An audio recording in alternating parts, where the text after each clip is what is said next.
Bueno, bienvenido formalmente, muy buenas noches. En un ratito nos vamos a meter lleno en el capítulo central, que tiene que ver con el paro de mañana, la antesala, lo que se viene. Lo vamos a analizar, naturalmente, desde todos los ángulos y con todos los detalles. Pero dos o tres cosas en el arranque. Primero, hoy sin querer o queriendo, Lijo tuvo centralidad a propósito de que está al caer mañana el cierre para el plazo de impugnaciones y presentaciones, respaldos, apoyos y también objeciones a quien el presidente Milei quiere en la Corte. Hoy era el último día. Entonces, ¿por qué tuvo centralidad Lijo? Primero porque estuvo en el CCK, aún CCK, en el aniversario del fin del gueto de Varsovia, donde se conmemora a las víctimas del Holocausto. Estuvo el propio presidente Javier Milei, buena parte del gabinete, como ustedes ven, gente de la DAIA, que hoy respaldó al Lijo explícitamente, y donde Milei dijo en esa locución y pide tomar partido por Israel. Dijo, es una obligación moral en medio de todo lo que pasa en la Franja de Gaza. Consideró que el Holocausto fue la tragedia más grande de la historia de la humanidad y postuló a la Argentina para la presidencia de la Alianza Internacional para la Memoria del Holocausto. Hasta ahí el título, la noticia. Insisto, allí estaba Ariel Lijo. Casi en simultáneo que se producía esto, un poco más temprano, en el Senado, Victoria Villarroel recibió un conjunto de senadoras, entre ellas Alejandra Vigo, la esposa de Schiaretti, senadora nacional de la provincia de Córdoba, que pidió, antes de aprobar los pliegos del Lijo y el otro miembro de la Corte que propone el propio Milei, que haya una mujer. Bueno, fue Victoria Villarroel la que hoy, cuando se cerraba el plazo para las impugnaciones o los respaldos al Lijo, recibe a alguien que cuestiona que sean dos hombres los que Milei nomina para la Corte para que el Senado evalúe y finalmente nombre.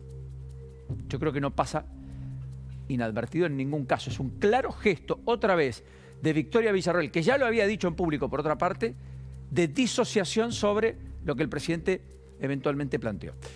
Por supuesto que esto es muy afín al peronismo, cada vez que está en el poder, que ocupa el centro y crea el anticuerpo y crea también facciones que hacen a la oposición del propio gobierno.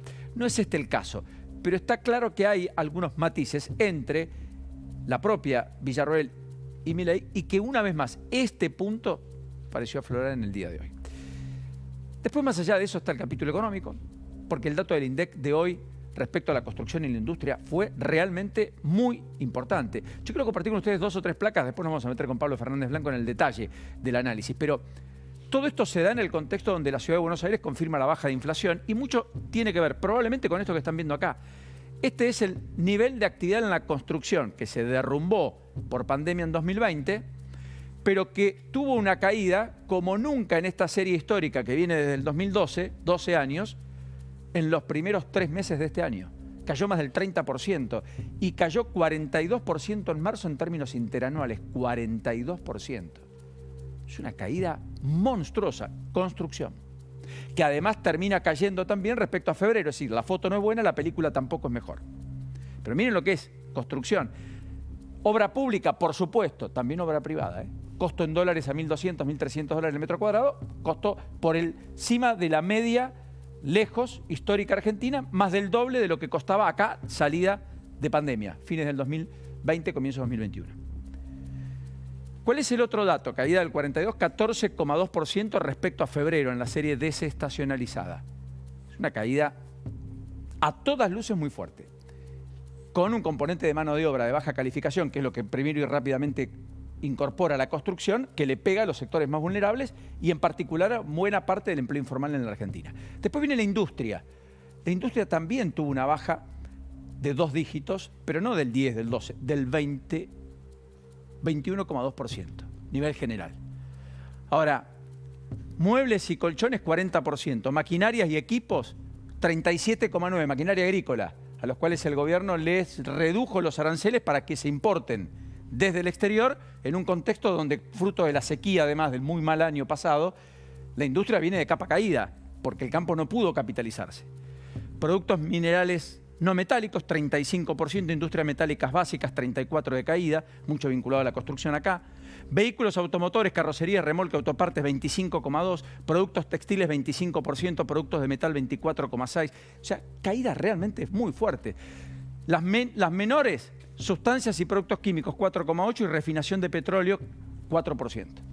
Industria, primer trimestre, la caída en la industria también en niveles realmente muy impactantes.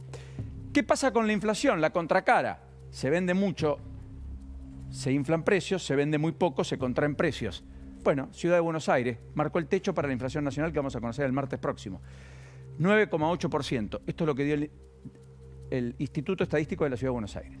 Insisto, ¿por qué techo? Porque acá alimentos y bebidas pesan bastante menos que los servicios en términos relativos respecto a la medición del INDEC a nivel nacional. Piensen que a nivel nacional, alimentos y bebidas va a tener un componente un poco mayor. Eso estuvo en torno al 5%, en la ciudad de hecho estuvo en el 5%, con lo cual el gobierno imagina que este número va a ser 7,5, 8, 8,5 a nivel país el martes que viene. Esto es ciudad. Miren el acumulado igualmente. 72,6% en los primeros 4 meses del año. En el año. 72,6%. Miren la interanual. 292,5%. No hay país en el mundo que haya tenido esta inflación. Ninguno. La Argentina sí. Fogonazo, camino a la hiper de diciembre, y luego descenso, no en shock, descenso, fruto de la recesión, nuevo equilibrio de precios relativos y probablemente alguna política de estabilización que el gobierno está viendo cómo la termina cerrando. Pero yo creo que ahí están los capítulos centrales, más allá de lo que ha pasado efectivamente en la antesala del paro. Y que explican en buena medida también el componente de dónde estamos y qué estamos vivenciando. Lo último que quiero mostrarles es, porque no pasó inadvertido, hoy hubo debates sobre la ley bases en el Senado, en comisión. No se llegó a tratar el pacto fiscal, se va a demorar, no va a haber dictamen mañana, probablemente ocurra la semana que viene o la otra. El senador Blanco aquí a la tarde dijo, yo creo que antes del 30 de mayo no sale la ley. Blanco, que de Tierra del Fuego dijo va a votar favorablemente en general, pero no necesariamente todos los capítulos en particular, y marcó las objeciones en los capítulos puntuales. Pero hoy estuvieron defendiendo el proyecto del gobierno el propio secretario de Empleo, Cordero, Julio Cordero, y también estuvo Chirilo, Rodríguez Chirilo, que es el secretario de Energía. Y hubo un intercambio con Martín Lustó, que marca un poco, solo un apunte, que es que una ley tan grande, que llegó hace 72 horas hábiles al Senado, no puede ser discutida tampoco de manera tan veloz, por la multiplicidad de temas, por los múltiples capítulos. Y pasó esto, que es descriptivo de la premura, el apremio con el que el gobierno quiere discutir una ley que da la impresión, la oposición se la va a dar, pero no en el plazo que el gobierno quiere. Sucedió esto. Mañana uno de los insumos, no importa, agua, energía, el que quieran, uno de los insumos que usa un BPU pasa a ser clave y es escaso, tiene prioridad el BPU por sobre la gente. ¿Sí? Entonces, eso no pueden existir con esta ley. Entonces, yo no sé si los gobernadores saben que con el RIGI están firmando estas cosas. Yo quería que me confirmaran esto.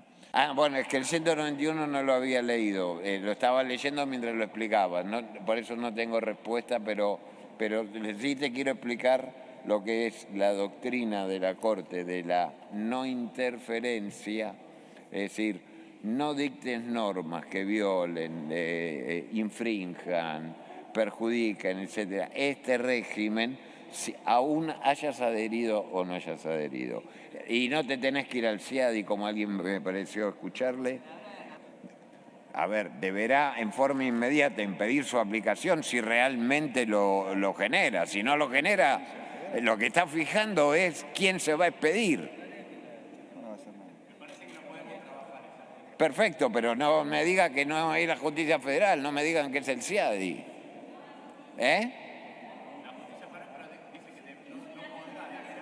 Está bien, parece que le está diciendo lo que tiene que hacer, pero... No, pero en caso que proceda. Quizá la redacción no es feliz, de eso estoy de acuerdo. ¿Por qué nos tomamos un minuto para despedirnos a todos? Buenas noches, Débora, Pablo, Paulina, querida Lourdes. Porque en este apremio estamos discutiendo. Es el hombre que tenía que defender el capítulo energético dentro de la ley bases, que dijo que estaba empezando a leer un capítulo o un artículo de ese capítulo energético dentro de la ley base. Las mejores referencias sobre el secretario de Energía. Dicho esto, esto no puede pasar.